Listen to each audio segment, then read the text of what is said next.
నా మొగుడు దగ్గరికి వెళ్ళడానికి ఆమె పర్మిషన్ ఏంటో పెద్ద. అందుకే నా మొగుడు నా ఇష్టం అని చెప్పి చెడమడ తిట్టేసి వచ్చేసాను. భార్య భర్తల మధ్య ఎవరికి గొడవలు ఉండవు చెప్పు? నేనేమైనా తప్పుగా మాట్లాడానా బావా?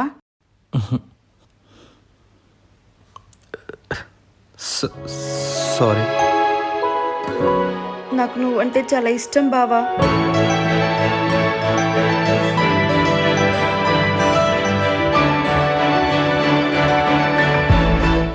నీ మీద చేయి చేసుకున్నప్పటి నుంచి నాకు అసలు నిద్ర కూడా పట్టలేదు తెలుసా? నాకు తెలుసు బావా, నేను ఎక్కడ వెళ్ళిపోతానని చెప్పి ప్రేమతోనేగా నన్ను కొట్టింది. నేను అర్థం చేసుకోగలను. ఇంతకీ నేను 2 రోజులు లేను కదా, తిండి పరిస్థితి ఏంటి అసలు?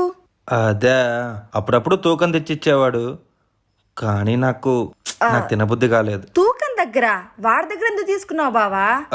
ఇప్పుడు అలా లేట్ లేవే, మారిపోయాడు. అసలు మన ఇద్దరి మధ్య గొడవ జరిగిందని తెలిసినప్పటి నుంచి ఎంత ఫీల్ అయ్యాడో ఏమో, నాకు ఇప్పటికీ డౌటే. నీకన్నీ డౌట్లే. ఏమేంట్రీరా నాయన. అమ్మయ్యా, మొత్తానికి ఇద్దరు కలిసిపోయారా? నాకు చాలా ఆనందంగా ఉంది. ఏ చాలా హెల్ప్ చేశాడు మనకి తూకం, థ్యాంక్స్ చెప్పు. థ్యాంక్స్ తూకం గారు. అయ్యో, దీనికే థ్యాంక్స్ ఎందుకమ్మా?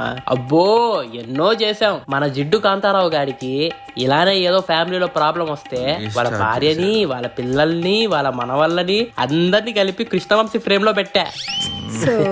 వాడు ఇప్పుడు ఎంచక్క వాడి భార్యతో తన్నులు తింటూ, వాడి మనవళ్ళ ముడ్లు కడుక్కుంటూ ఎంత ఆనందంగా, ఎంత సంతోషం. మీ గురించి మాకు తెలుసు కదా, రండి కూర్చోండి. ఎక్కువైనట్టుంది. నీలాగా అర్థం చేసుకునే భార్య అందరికి దొరకరమ్మా. కొంతమంది పిల్లలుంటారు, భర్తని బయటికి పంపిస్తారు గాని వాళ్ళు మాత్రం బోరు. భార్య భర్త ఏం లేదండి, ఒకరు కోపంగా ఉంటే ఒకరు తగ్గాలి, అప్పుడే సంసారం చక్కగా ఉంటుంది. కరెక్ట్ చెప్పావమ్మా. ఇప్పుడే వచ్చినట్టున్నారు, ఏం తినుండరు అనుకుంటా.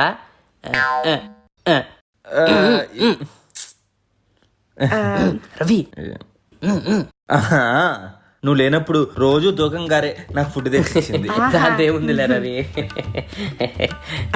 స్పైకీ స్పైకీ పైకి తింటుంది లేవే, ఆయన ముందు ఎందుకు, మన కోసం కదా తెచ్చిచ్చింది. సరే, అందుకే ఎవరి కోసం వండి తీసుకొని రాకూడదు, కష్టపడి వండి తీసుకొని వస్తే స్పైకీ అంట. స్పైకీ సార్, మీ ఆవిడే కదా చేసింది, ఏదో పెద్ద మీరే కష్టపడి చేసి తీసుకొచ్చినట్టు ఫీల్ అయిపోతారు. తనే అంటే కష్టం ఎవరిదైనా కష్టమే కదా రవి. చెమటోడ్చి మళ్ళీ అవమానం. సరేలేండి,